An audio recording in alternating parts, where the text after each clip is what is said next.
नमस्कार, मी वैद्य सुविना दामले। कोरड्या खोकल्यासाठी काय करायचं असे अनेकांचे प्रश्न आहेत। हा सर्दीच्या मागोमाग येणारा आणखीन एक छोटासा आजार। कोरडा खोकला जेव्हा येतो तेव्हा तूप साखर ही सगळ्यात चांगलं औषध आहे। किंवा आणखीन खोबरेल तेल।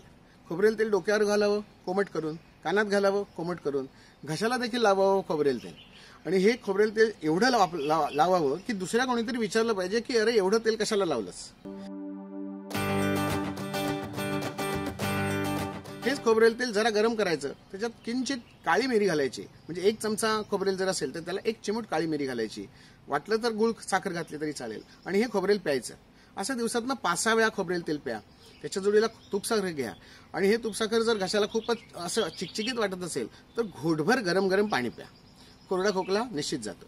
कोरडा खोकल्यासाठी आणखीन एक घरगुती उपाय, तो म्हणजे ह्याच खोबरेल तेलामध्येच मध पण घालायचा आणि कांद्याचा रस पण घालायचा। 2 चमचे कांद्याचा रस, 2 चमचे मध आणि 2 चमचे गावठी काढलेलं खोबरेल तेल, घाण्यावरचं खोबरेल तेल, लाकडी घाण्यावरचं असेल तर आणखीनच चांगलं। हे जे खोबरेल तेल, मध आणि कांद्याचा रस आपण एकत्र करून ठेवणार सकाळी। एकूण झालं 6 चमचे, हे 2-2 चमचे 3 वेळा असं जर घेतलं तर ते अतिशय उत्तम कोरड्या खोकल्याला उपयोगी आहे।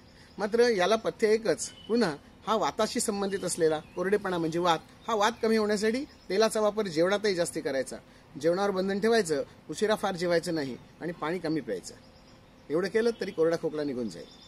कोरड्या खोकल्यासाठीच नुसती लवंग चघळणं किंवा सुपारी चघळणं किंवा मिरी चघळणं किंवा आल्याचा तुकडा तोंडात ठेवणं, जेवणापूर्वी सैंधव आल्याबरोबर खाणं, हे देखील कोरड्या खोकल्याला खूप छान काम करत असतं।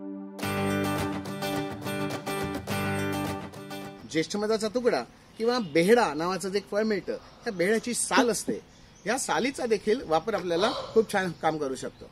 बेहड्याची साल चघळणं, दालचिनी चघळणं, सुंठ चघळणं, आलं चघळणं, हे देखील कोरड्या खोकल्यासाठी घरगुती उपाय म्हणून खूप छान उपाय होतात। करून बघा आणि जरूर कळवा।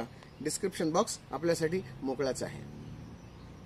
तांब्याची भांडी, पितळीची भांडी ह्याला जर आतनं कलही लावलेली असेल तर सोने पे सुहागा, त्याच्यामध्ये जे औषध वापरलेलं आहे त्यात तो जो धातू आहे, हा धातू प्रमेहावरचं, डायबिटीसवरचं सगळ्यात चांगलं औषध आहे। ही जी भांडी असतात ही भांडी अत्यंत महत्त्वाची असतात। तर ही पितळीची भांडी, तांब्याची भांडी जर तुम्हाला हवी असतील तर ही सगळी आपल्या चॅनेलवर उपलब्ध आहेत। चॅनेलच्या खालच्या डिस्क्रिप्शन बॉक्समध्ये याची माहिती दिलेली आहे, नंबर दिलेला आहे, जरूर संपर्क करा। व्हॉट्सअपवर संपर्क करा, नुसता मेसेज टाकून ठेवलात तरी आमचा रिप्लाय तुम्हाला येईल।